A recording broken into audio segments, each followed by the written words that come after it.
olio extravergine di oliva, uno spicchio d'aglio e una pelata. E ci prepariamo un sughetto semplice semplice. 400 grammi di spaghetti e poi ci mettiamo un sughetto dentro. Mescoliamoli per bene e facciamoli raffreddare a essere bella azzeccata azzeccata. Una volta che si sono raffreddati, ci mettiamo i 5 uova. Facciamo un'altra mescolata. Aggiungiamo i formaggi grattugiati, 50 di pecorino e 50 di parmigiano, 300 grammi di prosciutto cotto e mezzo chilo di provola. Mettiamoci un po' di pepe, un'altra mescolata. Padella aderente, un filo d'uoglio. Appariamo tanto belli i spaghetti, 5 minuti a fiamma media. Giriamola a cantare, appariamo una volta e facciamo la stessa cosa. Altri 5 minuti. E ora voglio dire una cosa, io mi ricordo che quando io mare era sempre più saporito di quando la preparava a casa, ma perché diceva? E allora l'ho preparato come quando andavo al mare, dopo fatta la mettevi nella carta agendata e passavano 3-4 ore, dopo le 3-4 ore la aprivi e te mangiava, era uno spettacolo. Praticamente mettendola nella carta agendata non passa aria e i sapori si finiscono di sposare e bere che te mangi.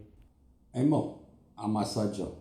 Allora, ma perché arte di maccherone si mangia così? Poi si sa che queste mortiere, allora ci avremo si mangia la frutta di maccherone. Ecco tutti che fa.